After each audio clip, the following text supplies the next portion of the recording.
Good afternoon, ladies and gentlemen, mothers, fathers, daughters, sons, brothers and sisters. This is something rather different. My name is Chris Buxton. I'm going to be your commentator for this evening's race. This event, this series of events being hosted by ClubRacing UK in conjunction with HRX.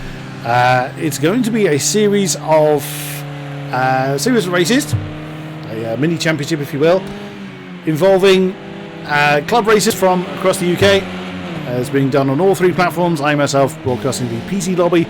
Only a few of us, as you can see, but we will have fun with it nonetheless. I have no doubt at all. So let's have a look at who we have got joining us for this evening's race. Now then, we have got. I do have some information on some information I've been sent on some of these drivers. Let's see if we can bring up, where is he? He's still in the pits. Crispo77 is Crispin Williams. Now then, Crispin sent me some information. Let me see now. I did have a quick look at this, and unfortunately didn't have a chance to give it a full read over before this evening. He first drove a Ford Escort Mark 1, thoroughly approved, if I may say so. Absolutely cracking car. On a farm that he was growing up in when he was 6. He's always had motocross bikes. Did a tiny bit of karting on his brother's TKM car before went to uni. So education always ruins, real life getting in the way of the important things such as racing. Went to uni before started racing properly in 2004. Started in Supermoto, raced for 6 years, finished 4th in the National Championship in 2007 on a CRF 450. Then had a family. I know that particular feeling well. But wanted to race again. Did his second ever car track day in 2018. It went well, so decided to race cars. Good lad. Built a Peugeot 206 GTI for the Cup Series with the Track Attack Race Club. Wow, he's actually ridden rather a lot. I won't go through all of it. It's a lot to go through. But I won't read the entire script top to bottom. But let's see. For 2020, he stepped into the Clio 180 Championship with the 750 Motor Club. Hopefully this will be more of a challenge. He's tested the car twice now and got very close to the lap record pace both times. So very optimistic about the season when we finally start indeed. So this is Club Racing's answer to the kind of COVID-19 lockdown issues going on in the world. And here we are at Donington Park. We're using the national version, though slightly unfamiliar. There is the map. It does not include the hairpin at the top of the screen. You can see that. So if we put the speedo up, we can see how Crispin is attacking this particular track. I was reading that. I'm not sure if he's actually started his Alab or not. But you can see he's got very little fuel on board. I think fuel usage is off. Being that this is the first outing for Club Racing UK. Oh, I don't want to do that. Beg your pardon. It's kind of the first outing for Club Racing UK in this kind of arena. So you can understand that the few technical problems, rather towing the water for these real life Club Racing drivers to give it a try, so to speak. Another person I had some information on, as we see Crispin come through the final chicane and over the line. Does he set a time? He did, a 1:12.885. I think that was a time lap as opposed to his out lap. If it was an out lap, that was a fairly decent one. Pretty sure that was a time lap for him. I just realised I do not have my Donington track map, and I do not remember the corner names, I'm afraid. It's a bit of a handicap for a commentator, I grant you. So, grab hold of that. Okay, another driver I received some information on was, I hope I'm pronouncing this correctly, Oliver Sena. When he has yet to leave the pits, there he is. Oh, he's just leaving the pits now. Everybody is in, for those slightly unfamiliar. This is the Renault Megane touring car. It's 330 brake horsepower, about just shy of 2,800 pounds. Front-wheel drive, absolute monster in the touring car field of 2018, I think it was. So let's see then what Oliver sent me. Again, it's quite a bit, so I won't go through all of it. But let's have a little read here on the information that Ollie sent me on himself. Whoops! As he's got that a little bit wrong in his outlap. Very easily done. Very, very easily done indeed. Crispin's actually set another time of 1:12.101, really setting the bar very nicely done. So let's read a little bit about Oliver. At the end of 2018, he went to the Motorsport Days Live event at Silverstone and tried the MA78 or Mazda Locust MX-5 engine Locust. He loved the car so much that he sold the the Mark III he had previously mid-season and placed the order for the Mazda. This year, he's due to be racing in the 750 Motor Club once the season gets underway. Previously racing in a Caterham, I believe, or I think it was a Caterham. I, again, briefly read through what he's done before. He's a little steady as he's come through the final turn. And this is what it looks like from the cockpit perspective. And I appreciate the fact that the interface is there, so we can't see that quite as clearly as the drivers can. Coming into Redgate, goodness me, it's going well for me already. Down through Hollywood, starts to come down the hill.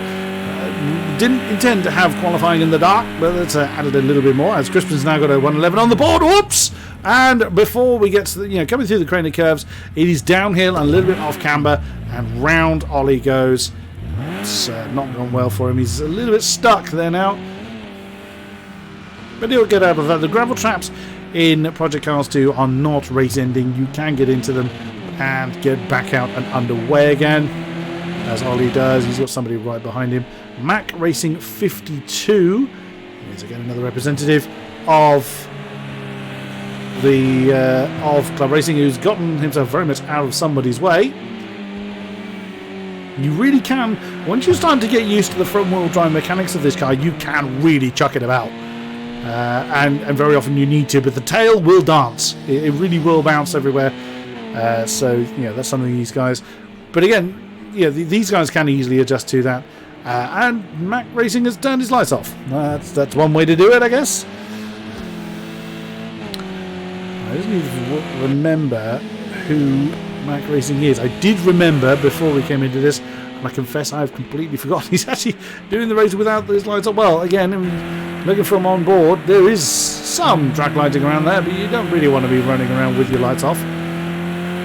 You certainly wouldn't be able to get away with it in the real racing world. You would be rather disciplined for that.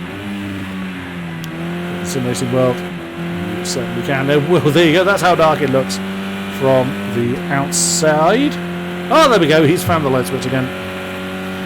Also, something else to bear in mind, that some of these drivers have only just bought Project Cars 2 for this particular purpose. So, wow, so he is Mac is really wanting to get on with it. I was given a list of who was who, and I confess I have forgotten who Mac Racing is. I want to say it's Mark, but not entirely certain. We'll find that as the time goes on. So 113.271 for Mac Racing. We come over the line. That's not going to be an improvement. Beg your pardon, it was a 112.339. Everybody except for I'm not entirely sure if Mama Lancian. Unfortunately, the server was not passworded, so we might have a few drivers that weren't meant to be with us, but well, we're here now. Such as Duda Monteril. Oh, we'll go with that. Ollie, as we were looking at earlier. There's Mark. That was the Mark I was thinking was Mac Racing. I'm sure I've been given who Mac Racing was. I wholeheartedly apologise for not remembering who Mac Racing 52 is, but we'll refer to you as Mac. There is Matt Trivet, currently in third for 113.459. This event on behalf of Club Racing UK being put together by Nick Holmes on all three platforms, the Xbox One, PS4, and of course over here on PC being represented. There's been quite a big undertaking. Oops, and Matt Trivet has got Goddard's rather wrong. And again, that's a lot easier than you realise. There's Crispin. Where is he? He is coming to... Is that the end of another lap? Well, as you can see, he did invalidate his time. Sorry, as I can see, he did invalidate the time. It's very easy to get that last hairpin wrong. So that is... even the pros get that one wrong every now and then, so there's nothing really to read into that. But he's pressing on nonetheless. De Monteril has jumped back to the pitch. You can hear actually that is his engine just getting underway. He's coming out of the pits. There is Mac. Is he on the back straight? Nope. He is coming up to... That's Coppice he's coming up to. Running with his lights off again. Oh, well. Worth half a tenth, perhaps. Who knows? It's coming down towards... It's coming through Starkey straight into what would be referred to as the Fokker DS's. That would take you down to Melbourne Hairpin. We're not using that version. We're using the national version, which jumps straight to Goddard's. 1:12.339, really close to the top of the board for Mac, and that is not an improvement on that time. He's only a tenth off of Duda at the moment. Matt Trevitt, beg your pardon. Where is he? Now that looks like he's coming through.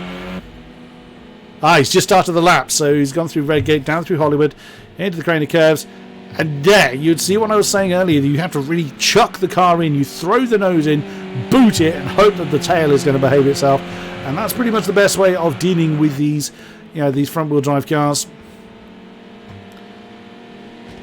And I must say that, bearing in mind that a number of these drivers, whilst familiar with the real world of racing, coming over to the sim racing world is not as clean cut as you might think. There's obviously transferable skills forwards and backwards, but it's like getting hold of any new kind of racing car in any different kind of environment. As Matt's actually slowing down, letting somebody through.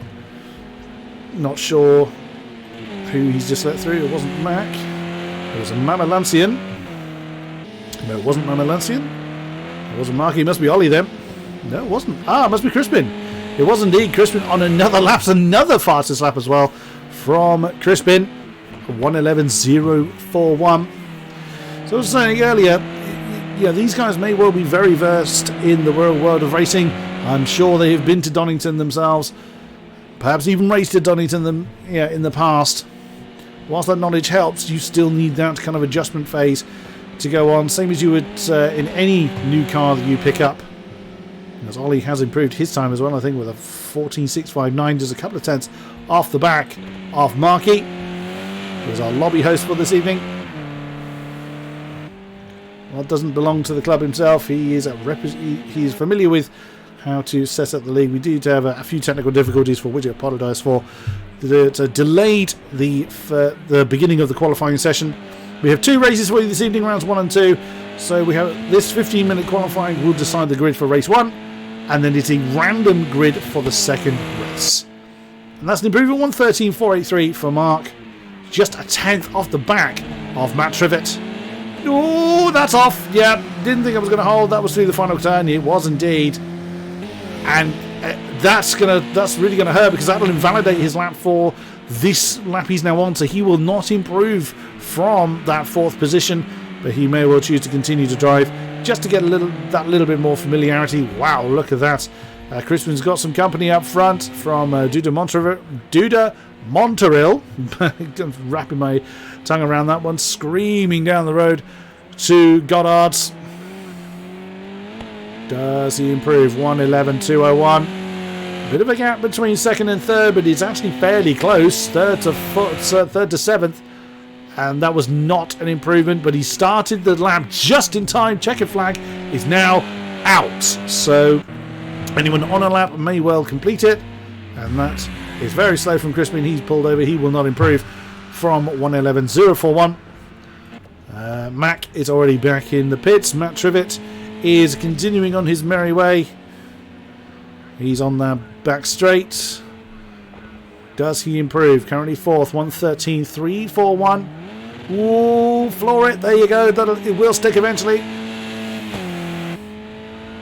Over the line. Does he improve? Answer is...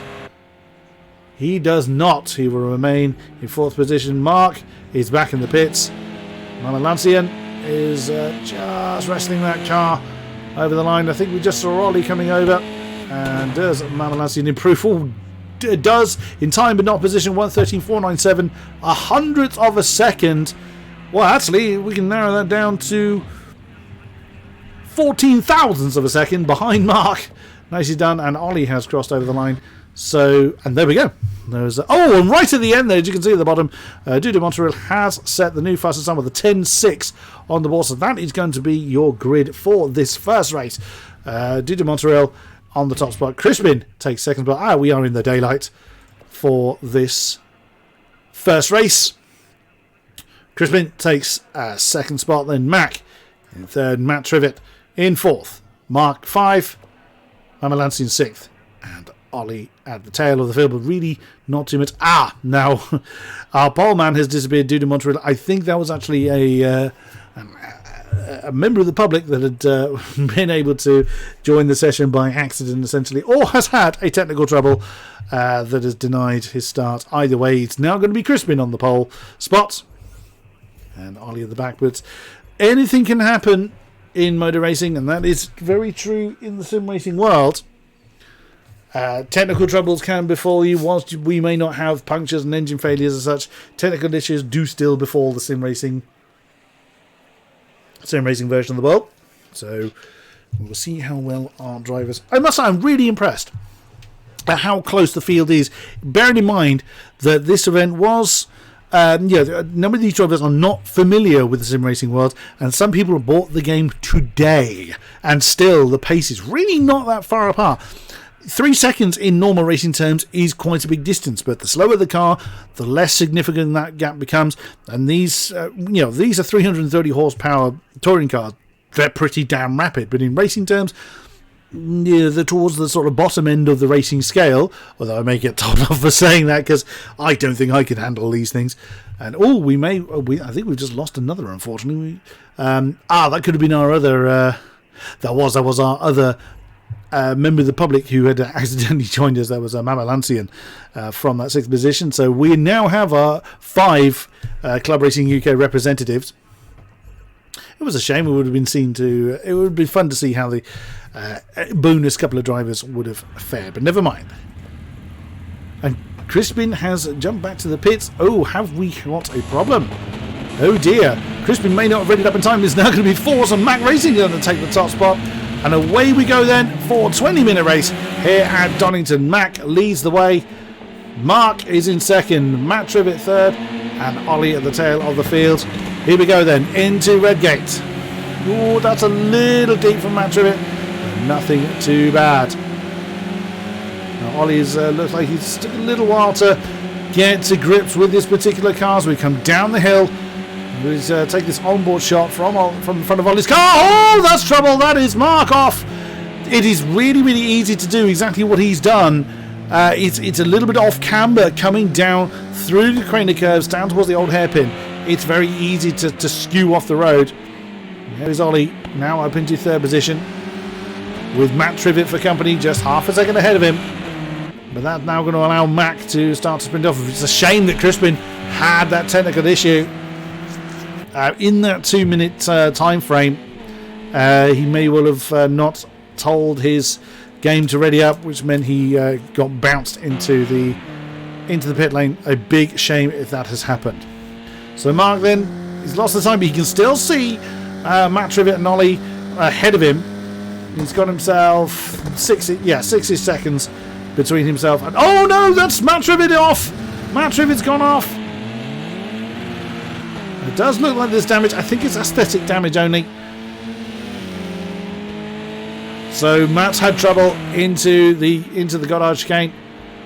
Well, Goddard is technically the name of that very last turn. But Mac Racing is utilising this opportunity to just sprint off into the distance.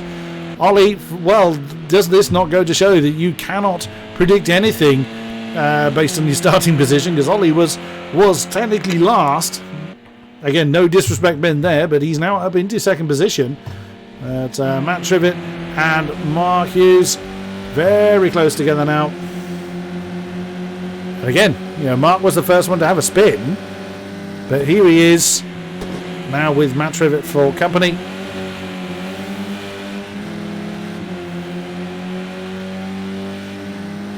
Mark Holmes, not Mark Hughes, I beg your pardon. Just realised I knew as soon as I said it I had his surname wrong. Ooh, Matt was a little... now what Matt's done there, he may well have got a slowdown warning from the game. If he's either cut a corner or extended one, he will get a warning to slow down to negate that advantage. You've heard he had to kind of feather the throttle to give up that, the game may have perceived as, gain time. That has cost him a few seconds, only about 3 seconds though, off the back of Mark Holmes. So he should still be okay to gather that one up. Let's have a look through our remaining drivers. So there's Mac. Again, that's Stephen McDonald, I think.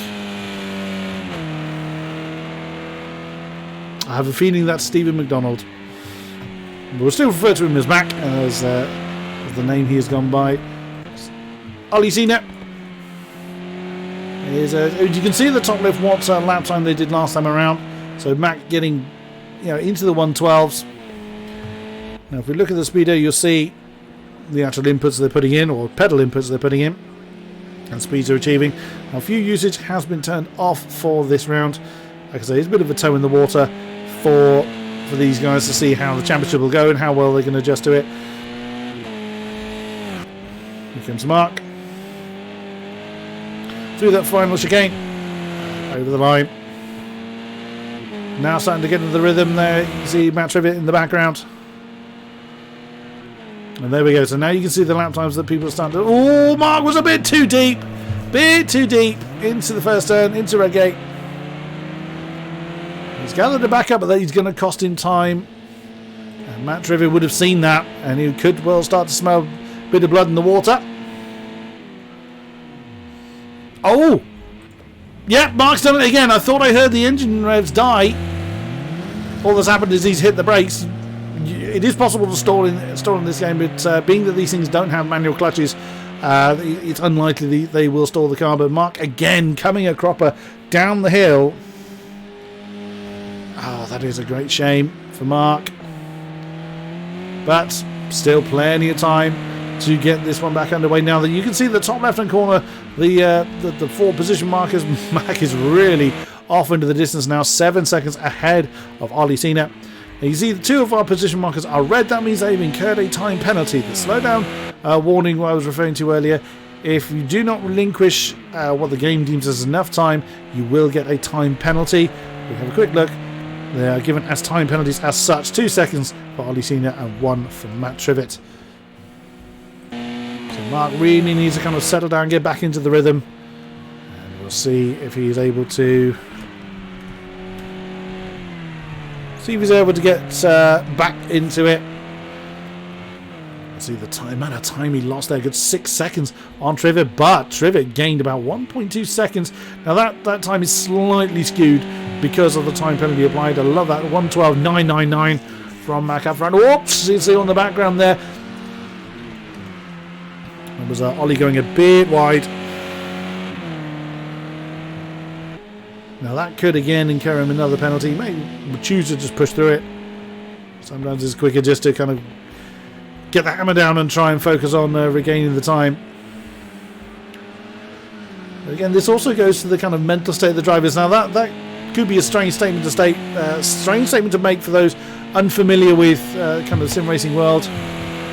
However, the same kind of mental pressures go on in the sim racing world as go on in the real racing world. You still have the pressure of either you against the clock or racing pressure from those around you.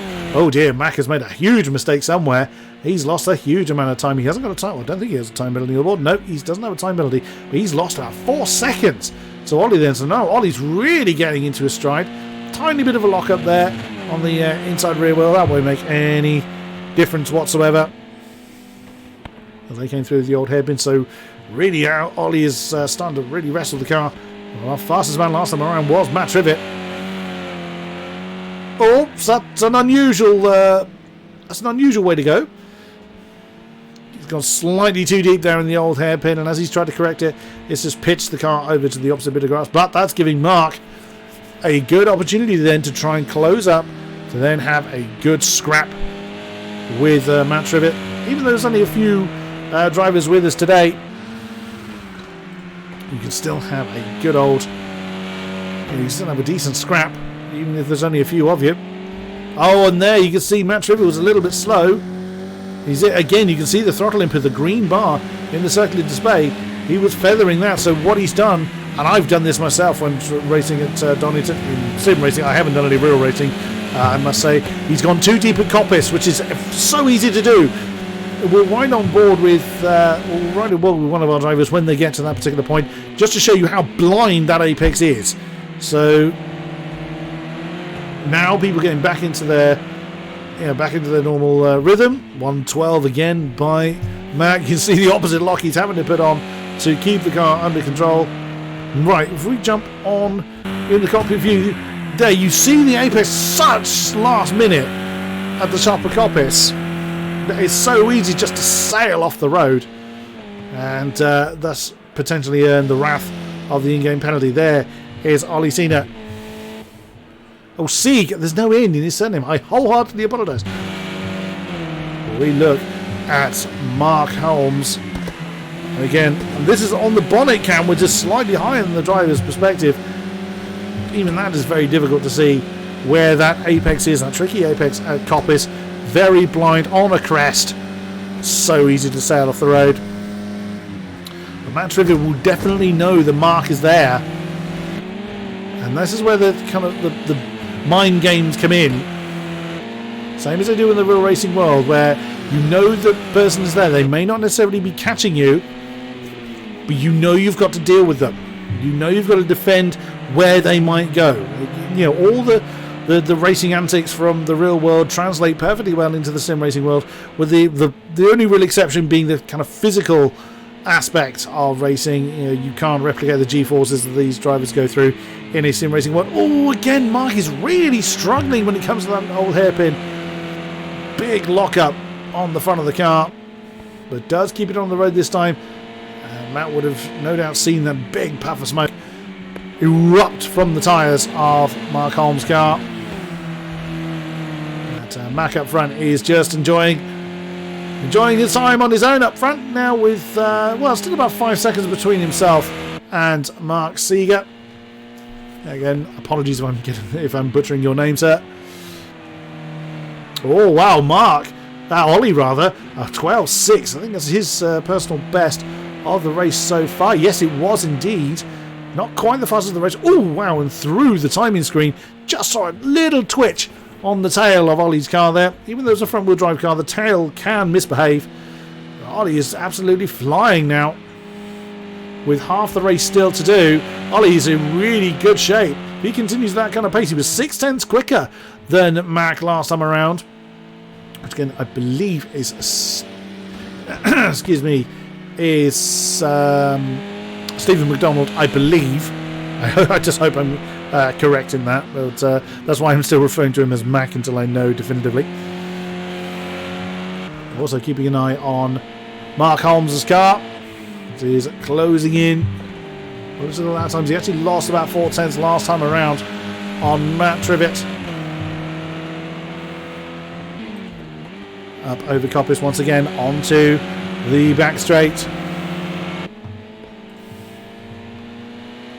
This will also be a thing for Mark as well. He can see, well, what is technically, it is the podium. I'll grant you there's only 4 cars in it, but it's still, he can see the opportunity to try and gain a position. Ooh, tiny lock up there for Matt, but gets the car nicely slowed down. Let's see what the lap times are. 13.2 for Mac, 14.4 for Ollie, 12.9 for Matt, and 12.7 for Mark. Again, if we look at the fastest lap times here, goodness me, you know, that's they're all within 6/10 of a second, the fastest lap. So again, goes to show, once they start to get the hang of how this car feels in this particular environment, you know, this is really shaping up to be, you know, something quite special. The second race could well be really quite amazing, and I have no doubt that this race has got quite a bit left. On board then, so we go on the cockpit view of Mark Holmes.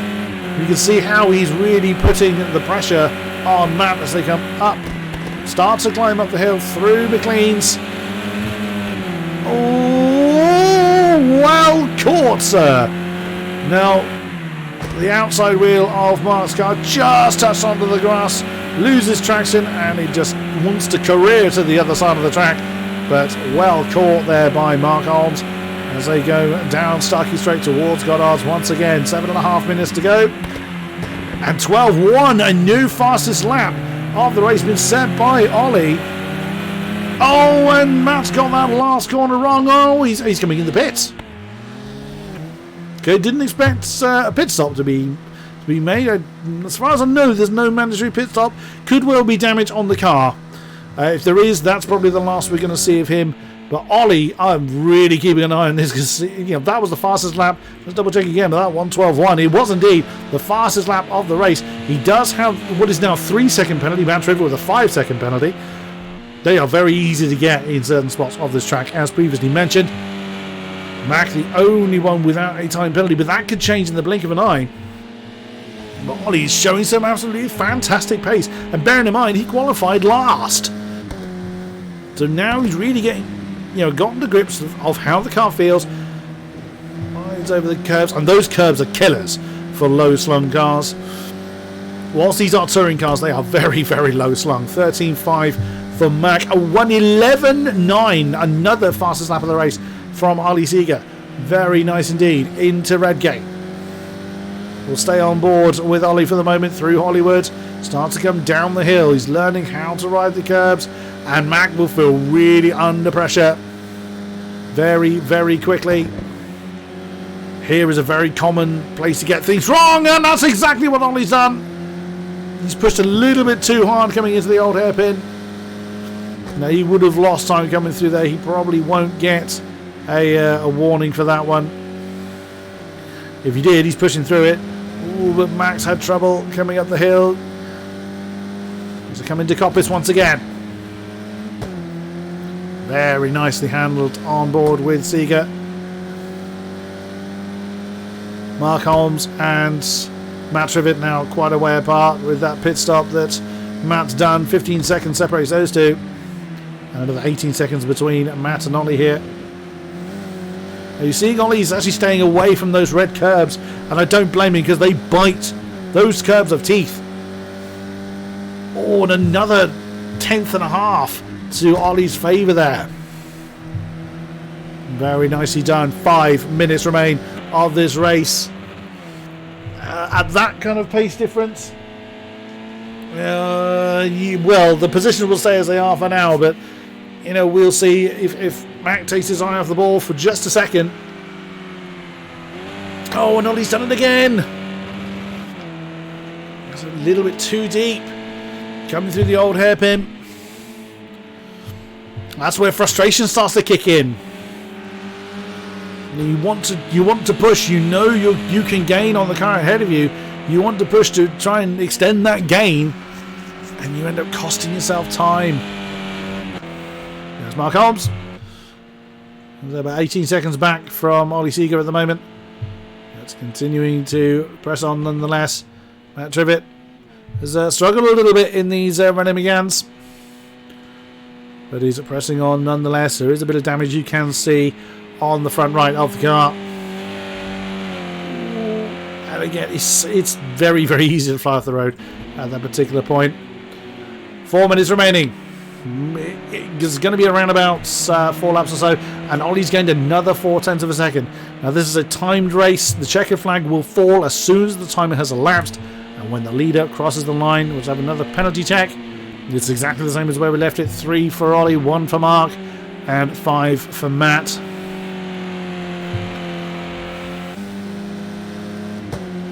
On the exit of the old hairpin through Starkey's Bridge, there's Schwanzkerb. McLean's. And again, Mac just needs to take it a bit easy. He will know that Ollie has got the penalty. So Ollie has to clear Mac and get his penalty distance ahead of him to maintain the win, which at the moment stands at 3 seconds.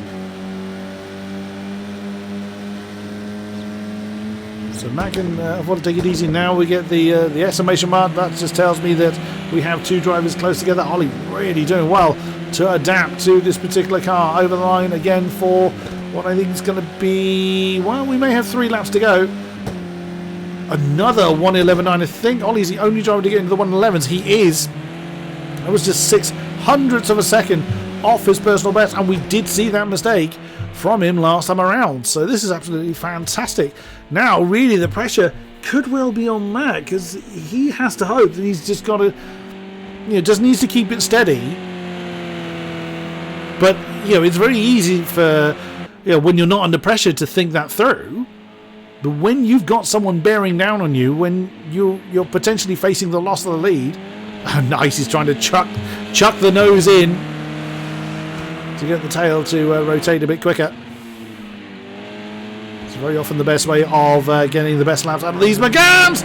Oh, he just about kept that one on the road. You can lose so much time up there at Coppice if you go a little bit too wide.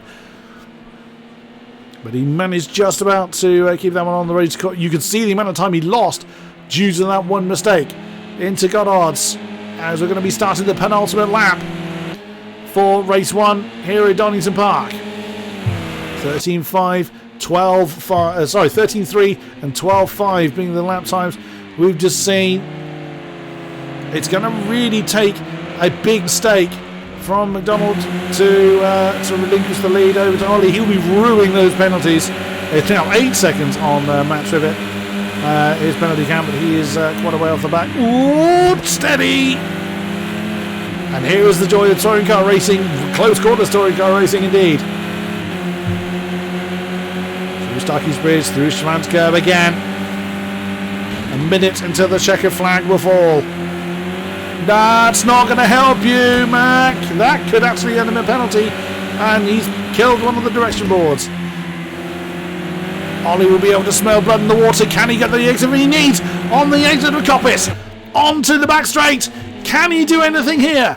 In the slipstream. The slipstream effect does work to a minor degree on these cars. Is he going to commit to the inside line? He does. Can he outbrake Mac Racing? Yes, he does.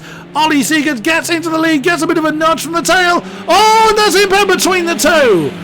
Mac returns to the lead. A bit of a flash of the lights there from Mac Racing, but Ollie Seeger is still in second position. Goodness me, he's almost completed the move. That was so close. Ollie really had that one done, but a little tap on the tail sent him slightly wide, and then McDonald actually barges his way back through once again. Working the way down the hill for the final time in this race. Throw it through the old hairpin. Ollie keeps it on the road this time. And here they are, working the way back up the hill. Oh dear, looks like Matt Trivet's had another excursion with a 2-minute lap on the board. A 12.4 from Mark Holmes. Nicely done. Up the hill. Through Coppice for the final time in this race. Ollie Seeger's not likely to overcome his penalties, unfortunately, for the checkered flag, which awaits this man. Through Goddard's. Your winner for the first race here in the Club Racing UK Multi-Club Championship is going to be Stephen McDonald. And was that a fastest lap again from... It was! Ollie Seeger on the final lap takes the fastest lap of the race with a 1:11.7. Wow, the other guys need to be quite worried about that, because that is some blistering pace from Ollie there. Here comes Mark Holmes to take third position. He's had a few spins, he's had a few bumps, but brings the car home to round out the podium. And sadly, Matt Trivet has struggled somewhat, I think it's fair to say, but will come home nonetheless. Hopefully we'll see Crispin Williams on the board. He's the only car running, so he's decided to do the sim racing route and banzai it over the line. Nothing he could do to recover his positions anyway. So the four remaining races we had finished us. So Mac Racing, which like I say, I believe is Stephen McDonald, takes the top time. But look at the fastest laps. They really are not that far apart. Absolutely fantastic stuff. Ollie Seeger taking the fastest lap and second position. Mark Holmes in third, and Matt Trivet with that unusual line at the end, adding quite a hefty penalty to his race, but fairly academic anyway, in fourth. Right, do bear with us whilst we get the next round set up. It's going to be hopefully including Crispin this time, and we will get back underway as quickly as we can. This will be a random grid, no qualifying for this, 20 minutes, and then we will get the second round of Donington done and dusted. We will be back as soon as we can.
Welcome back, ladies and gentlemen,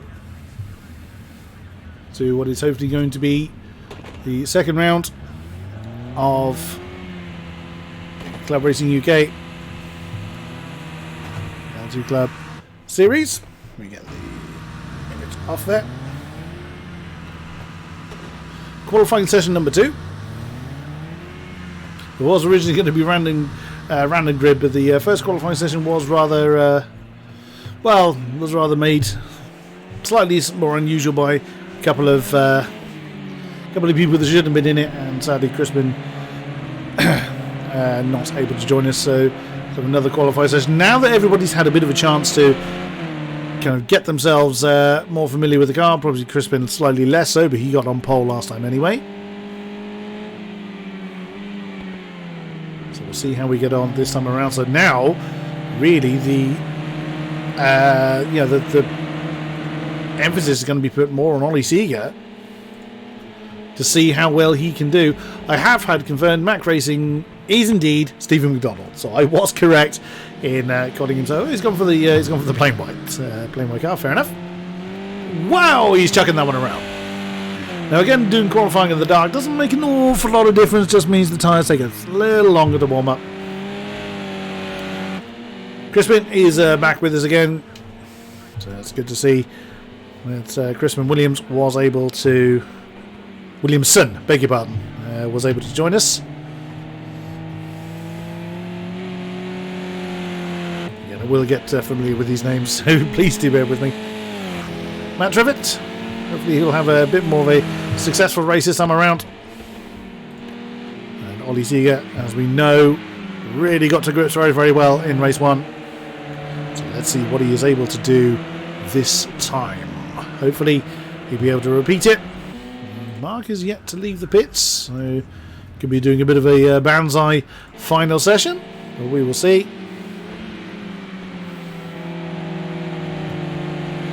We will see as Ollie's got someone right ahead of him who has just jumped out of the way.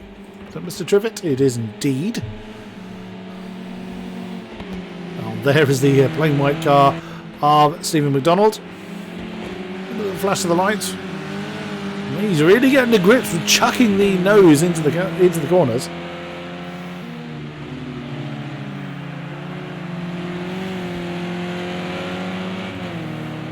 Flash of the lights, let me through. I'm on a hot lap. Shift. Let's follow Stephen through then and see what lap he gets on the board. It does look very odd when he hasn't got the front lights on. Oh, well, that's... Yeah, flash of the lights from Stephen there. Nicely done, just to alert the drivers I'm coming through. Already, Crispin with an 11.5 on the board. Goodness me. Now, bear in mind, if I put the speedo on, you'll see the fuel levels very low as that's Mark coming right out in the way. Oh, Stephen McDonald there. Stephen with an 18. Not a particularly representative lap. Whoa! And the tail getting very lively on the Renault there. Of course it is. They're all Renault Megans. So he's now let other people through. As he's killed one of the advertising hoardings. Oh, you really don't want someone that close to you. Picking up a slipstream only really works down the back straight and the start-finish straight. You don't really want someone right in front of you. It's not going to be helping Ollie at all, I'd have thought. But, you know, stranger things have happened.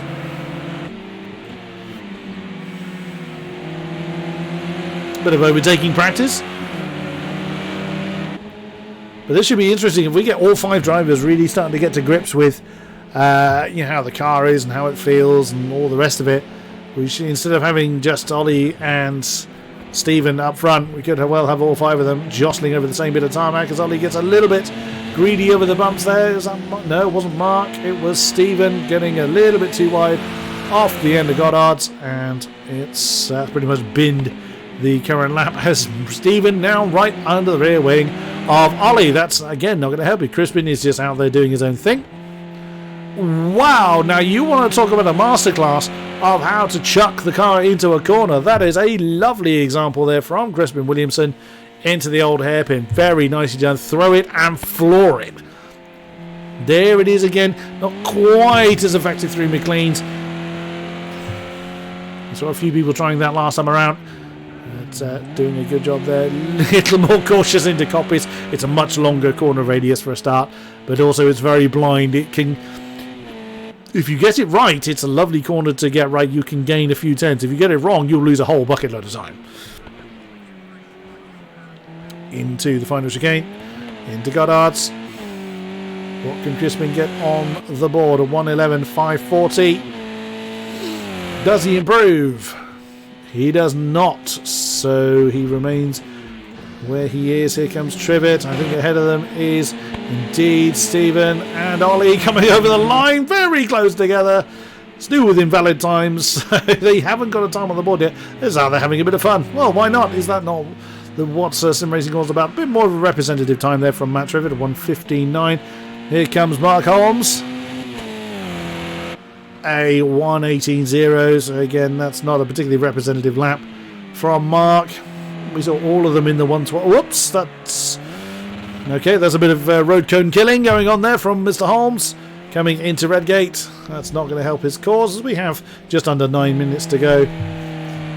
Crispin, unsurprisingly, is out there doing the laps. He didn't have the opportunity to do so in race 1. Unfortunately, a problem meant he could not start the race. But we still had quite a bit of good racing going on from our remaining competitors. Whoa! Crispin using every available inch of road. And that's a 1:10.779 from Mr. Williamson. Very nicely done. Matt Trivet is coming down the back straight. Ollie has invalidated his lap again. But here is Stephen McDonald. Stephen Sharp McDonald. Again, I've been getting that wrong all day. I wholeheartedly apologise for that. Still no valid time on the board for him. Whoa, and again we're seeing a few people doing that at Redgate. Just where you run a tiny bit too wide and the traction difference between the driving wheels starts to really upset the balance of the car. Matt Trivet with a 1:12.961 on the board. Nicely done. He's actually catching up to Ollie, and he's actually going to catching up to Ollie and Stephen. So that's going to make their qualifying even more interesting. Where is Mark? He's a little way. Well, if actually we bring up the map, you'll see where they are. Crispin's slowing down. It is. Wonder why he's slowing down. Maybe he feels the need to get involved in the scrap going on behind him. I suspect he doesn't want to push his tyres too hard. He wants to keep the tyres in the optimum tyre temperature range. And over the line to start another lap for him. There is McDonald. With a 1:13.5, he now has a valid time on the board. And Trivet has indeed caught them with a 1:11.6. Now on the board, a very impressive time indeed. Ollie, the only one not to get a time on the board. Fastest man last time out. Where is Mark Holmes? He has come over the line still with that 18.0. Has not improved on that just yet. Give him time. It will improve, I am sure.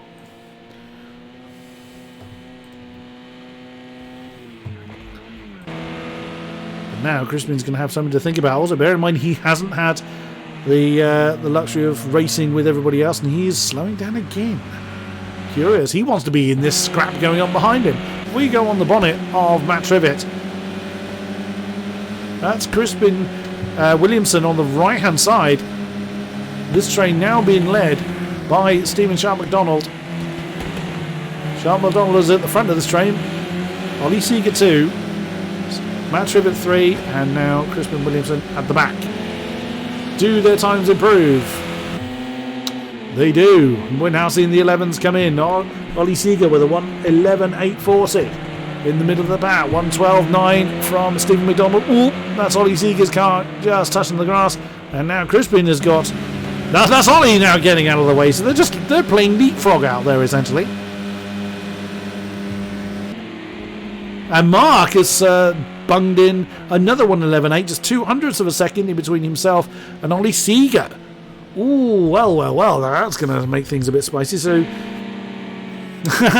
Stephen is getting very much out of the way. Kills one of the direction boards whilst he's at it. And bear in mind that Stephen Sharp McDonald was the winner of the first race.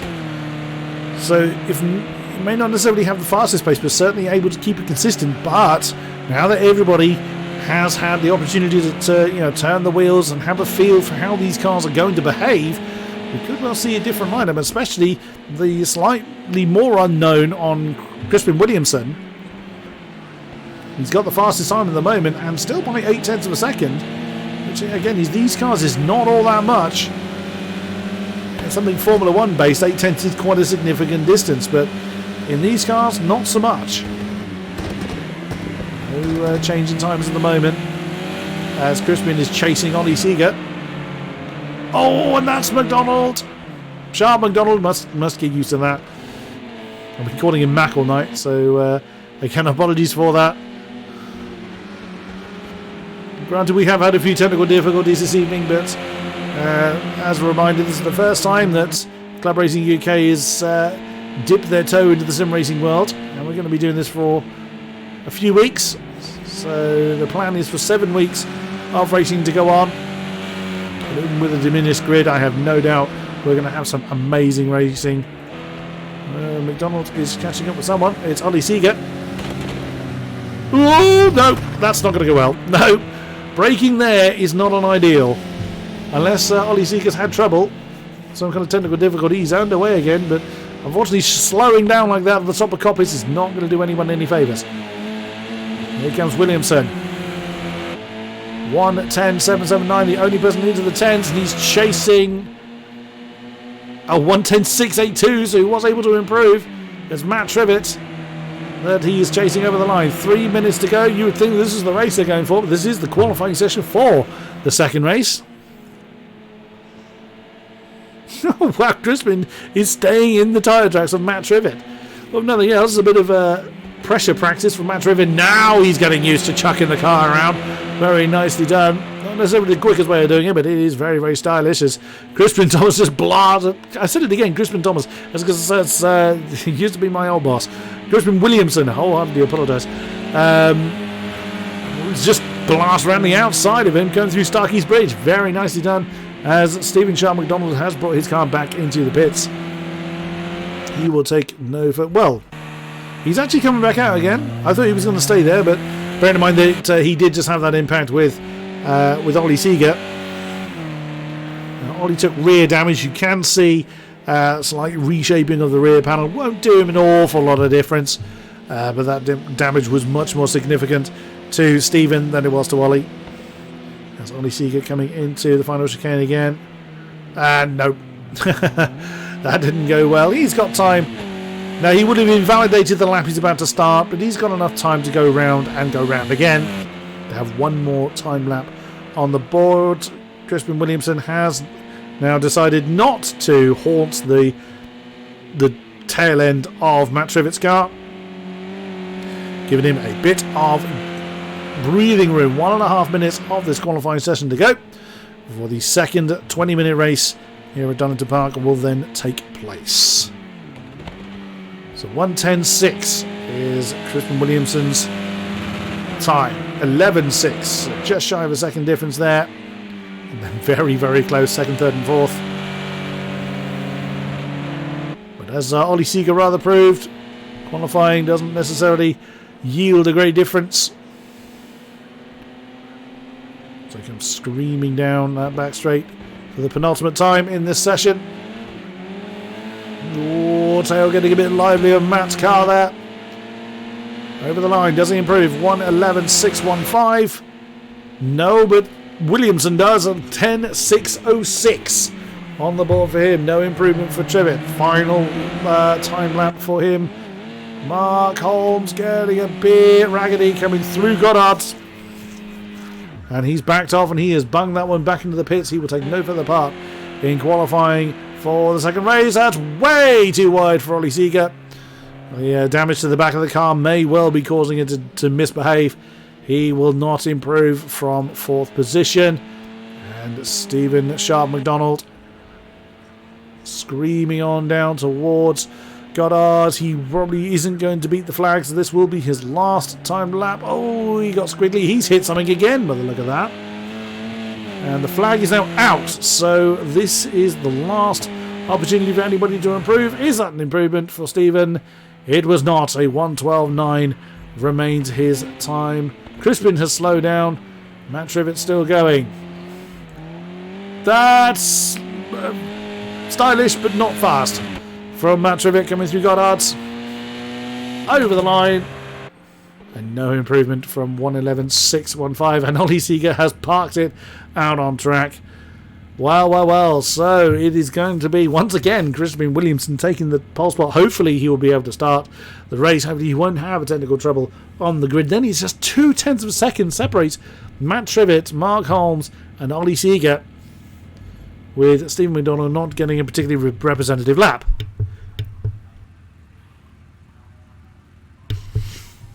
So we go then, confirmation of the 5 drivers taking part in tonight's race.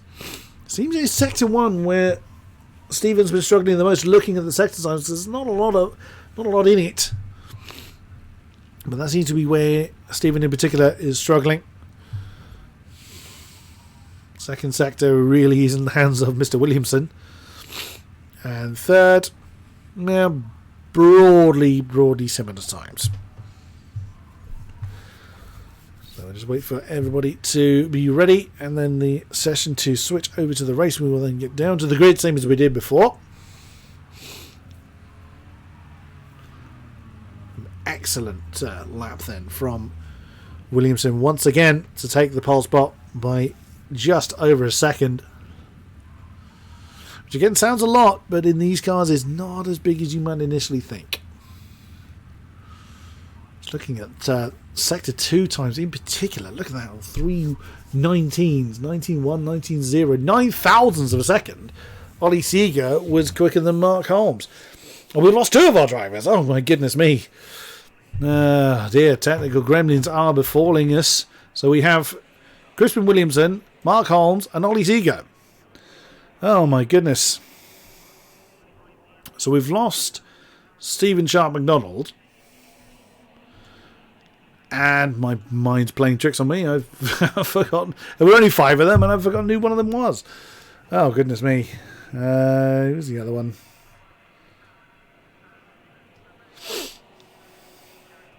No, mine has gone completely blank. Which is pretty bad of me, I grant you. It was Matt Rivet. I've been saying Matt Trivet, haven't I? Yeah, it's Matt Rivet we've lost. So add insult to injury, I've been getting the gentleman's name wrong all night. And unfortunately he's had a problem and will not be taking part in this race. Well, hopefully Crispin will do. I was saying last time out, he was not able to join us. Some kind of technical gremlin demoted him to the pit lane. Otherwise it will just be a one-on-one between Ollie Seeger and Mark Holmes. We will see. So this 2-minute part here is just any last-minute alterations they want to make, they can do. The setups are pretty much fixed. They can't do a lot there. But everybody needs to ready up. I wonder whether this is what undid Mr. Williamson last time around. We have all 3 of them this time.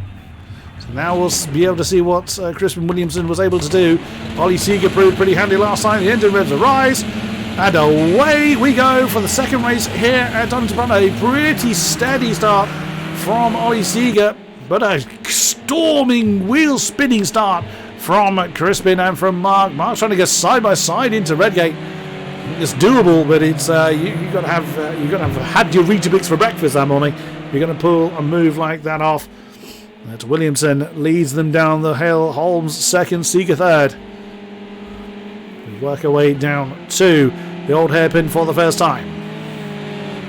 Now Crispin has really been able to chuck the car around. However, the car's a little bit heavier this time. We bring up the speedo. Again, fuel usage is off, so the fuel amount stays at 13.4, but he did score twice as much fuel as they had on during qualifying. So the cars will feel a little bit different. And of course the track is a bit hotter, so the tyres will be a little bit more inclined to overheat. Oh, and that's Crispin with a slowdown penalty. Well, slowdown warning. He would have, and then now Mark's done it on the exit of Coppice. And there you go. So Crispin looked like he was going to run off into the distance. Now suddenly Ollie Seeger is in the lead. He was really threatening the lead. Another lap or two and he probably would have had it last time around. Ollie's already got a penalty on the board. He's got himself a 2-second penalty, same as he did before. It ended up being a 3-second penalty for him. And Mark is really slow. Now that's the danger, particularly in the early laps of those slowdown warnings, is they can be very, very damaging. So now it pretty much is a mano-a-mano 1v1 between Seeger and Williamson. Let's see how they do on the bonnet cam. Actually, we'll go in the cockpit cam of Crispin Williamson. As we come through the old hairpin, now through Starkey's Bridge and into the France curb as we start to come back uphill into McLean's. Slightly off camber bend. It's difficult to navigate properly.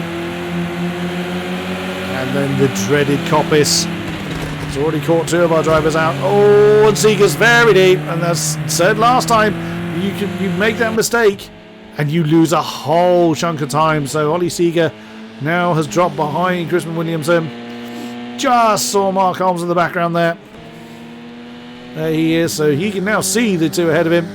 But he's a little bit too far back to be able to really mount a challenge. We will see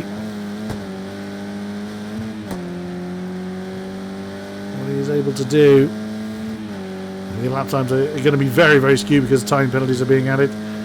So just Ollie Seeger then with a time penalty. Crispin Williamson then regains the lead of the race and sweeps his way through to the old hairpin once again. And you just cannot assume that any of them are going to remain in the position they are. I mean, Ollie Seeger is a perfect embodiment of that as he gets a little deep into the old hairpin. You know, qualified at the tail of the field last time. Technically was qualified in 3rd, but of course with the problems that Stephen Sharp McDonald and Matt Rivet had, meant that Ollie was technically last again. Led for a small part of the race this time around, and that was all completely shuffled around again. It does look like Mark Holmes is starting to get into his stride a little bit and starting to close in on Ollie Seeger. Well, unless they retire, they're guaranteed a podium. On board with Mark Holmes, he sweeps through Goddard's. He starts to close in once again on Ollie Seeger. Now, the pressure's going to be on Ollie because, again, he's already earned that penalty. Those penalties are only going to go up, still only 2 seconds to him. 12 dead, near enough for Mark Holmes. So he's not far off the pace of Crispin Williamson either. Just at the top of the shot there, you can see Williamson's gone through old hairpin. He's about 8.3 seconds ahead of Mark Holmes now. But, of course, Mark Holmes is starting to bear down on Ollie once again. Now, this is a scrap we didn't see last time around, with Mark having his own difficulties getting used to everything. Through Coppice once again. Onto the back straight. Just 0.8 of a second now between Seeger and Holmes. And this is going to allow Williamson to dance off into the distance. There he is, crossing over the line. 11.8, so again, consistent and fast lap times from Crispin. What do we get further back? It is a 12.7 and a 12 flat for Ollie and Mark, respectively. Ollie was the fastest man on track last time around. But Williamson, the only man to see 110 in qualifying trim in this particular group. Down through the hill, through the Craner curves, and down to the old hairpin. Once again, a bit of a locker from Mark. That has been his Achilles heel, the old hairpin in both races, but has not seen the gravel trap yet. So a big improvement for Mr. Holmes. Now, in the cockpit cam of Ollie Seeger, you can see the rearview mirror, top right-hand corner of the shot, is that ever-present Renault of Mark Holmes. We see Ollie being much more cautious through Coppice. It's very often better just to lose a tenth, maybe 2, than run the risk of losing 3 or 4 seconds, as Ollie did last time around. Fairly steady through Goddard's. 11.3 for Crispin up front, 12.2 for Ollie, 12.4 for Mark. So now we're starting to see the kind of regular lap times come in. Still well over half the race to go though. Anything can change. One little mistake, as we've already proven, can completely shuffle the grid. Let's see how Mark does this time.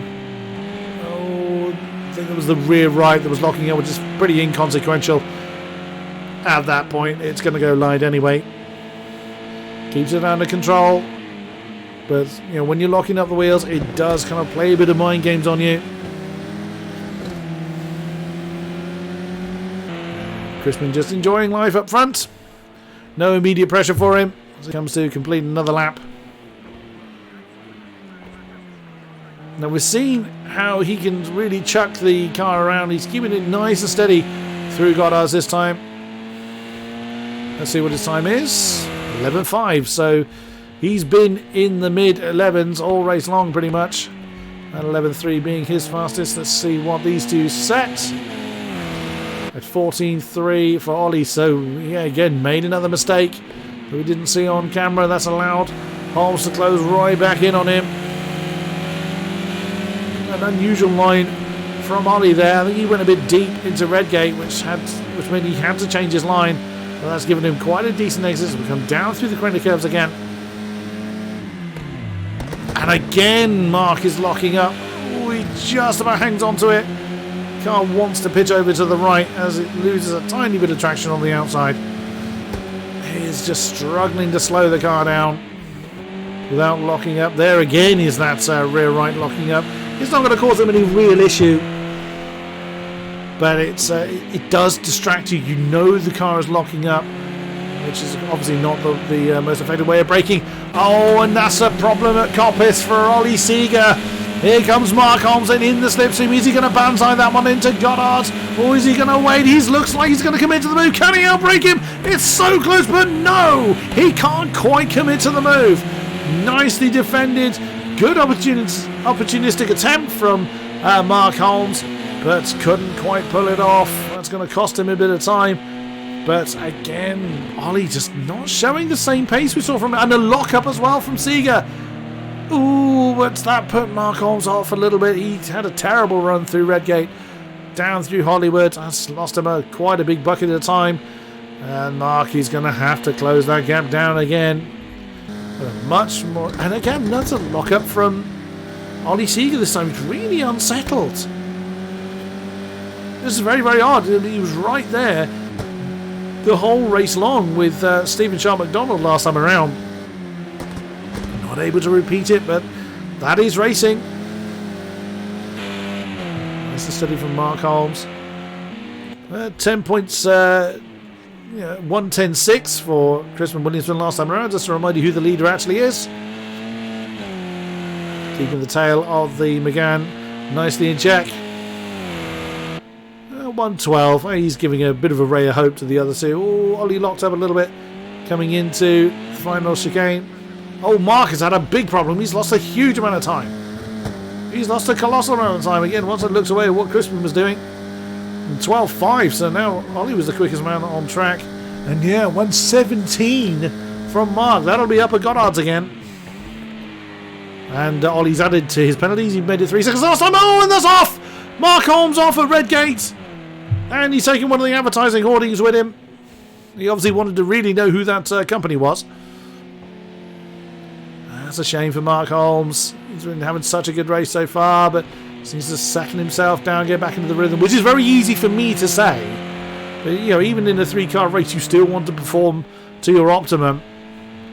And that's a shame for Mark Holmes. But is this now an opportunity for Ollie Seeger to get back into that, very fast rhythm he found last time around?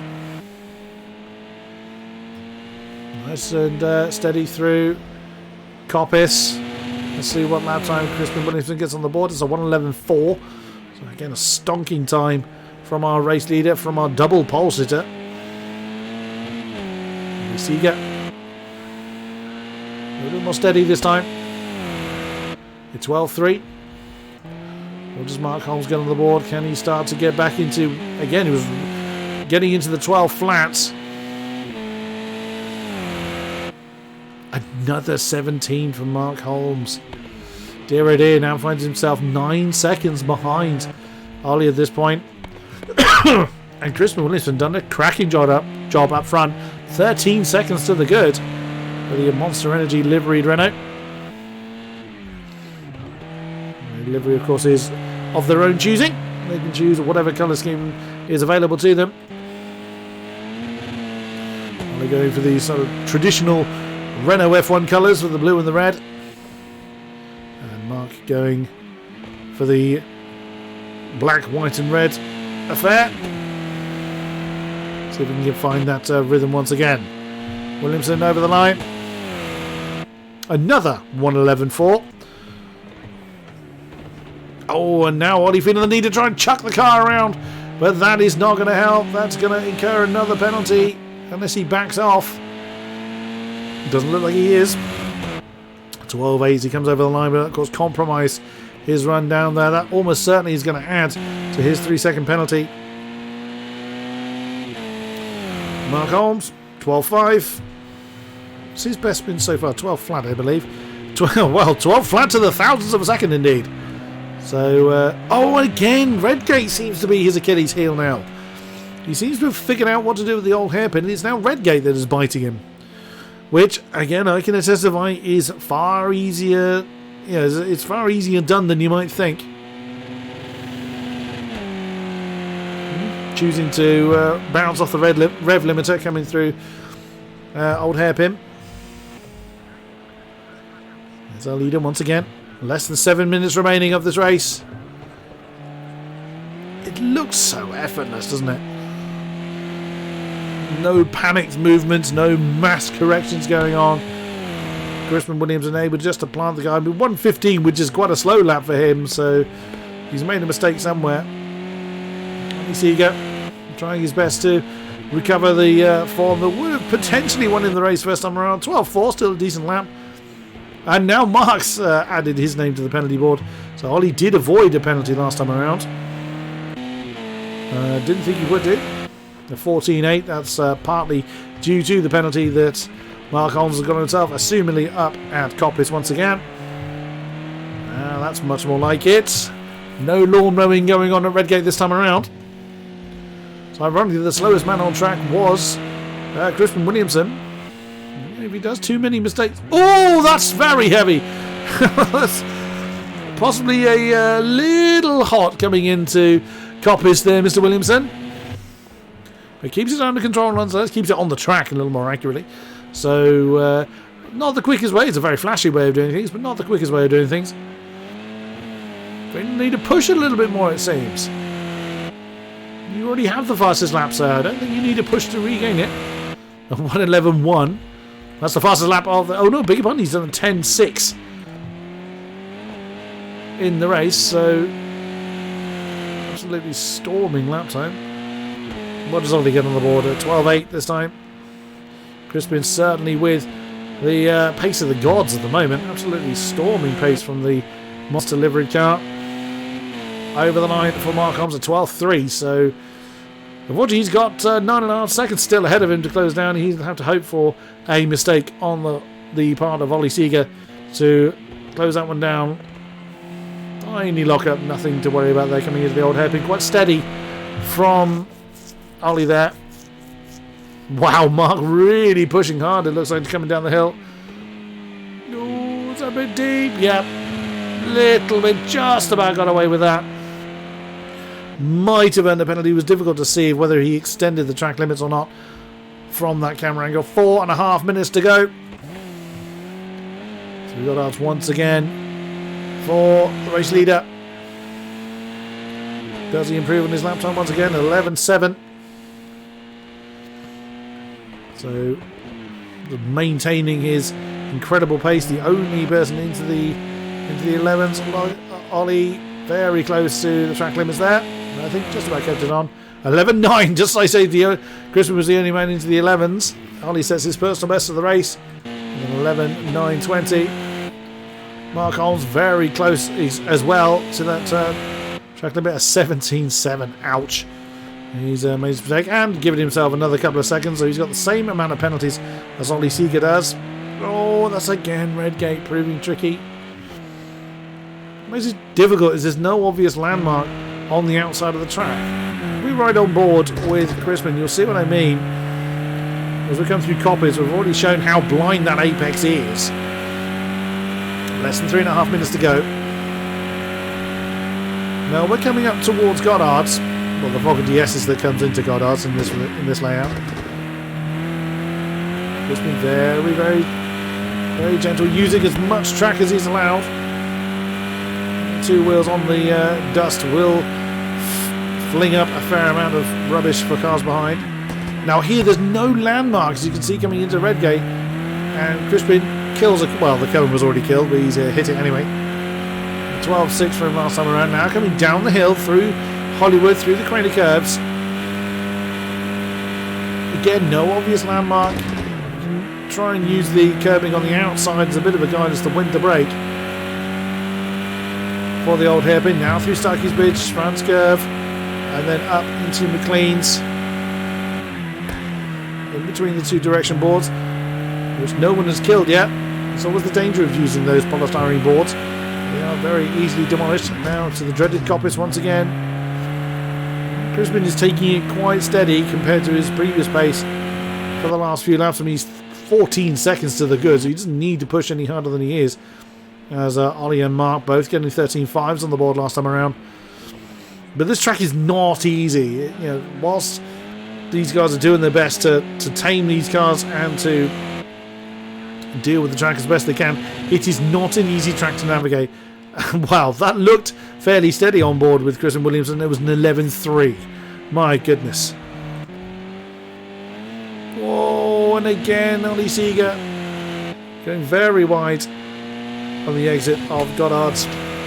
And that was a 14.0. There comes Mark Holmes.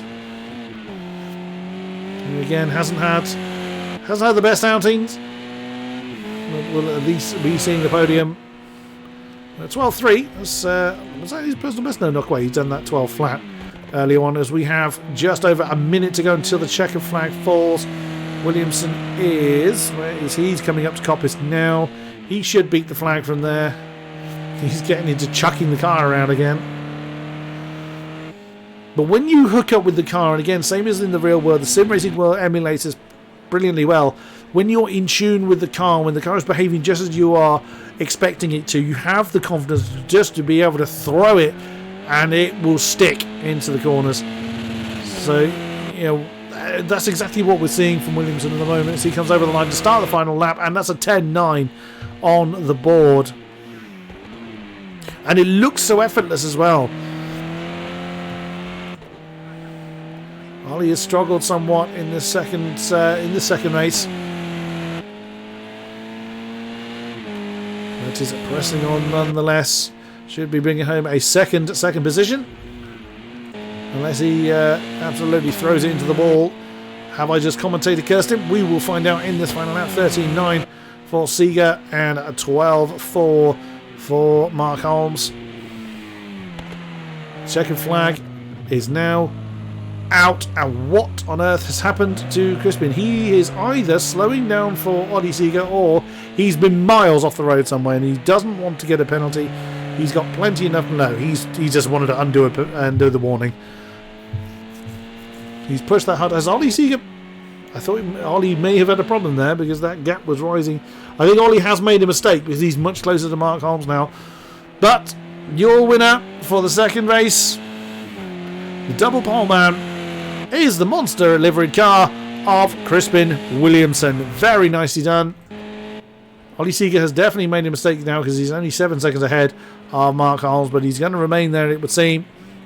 So a quick penalty check. 4 seconds for Ollie, 3 for Mark Holmes. So nothing is going to overcome that distance. And Ollie's just going to coast over the line. And there is Ollie Seeger. There you go, 2 minutes. So he flew off the road somewhere. And here comes Mark Holmes. He's also thought he was coasting towards the line. So just 3 cars in our final race. And it is Crispin Williamson that takes the win. And the fastest lap. And both poles. So definitely one to watch in the future. Ladies and gentlemen, thank you very much for spectating through the race for the PC side for Club Racing UK.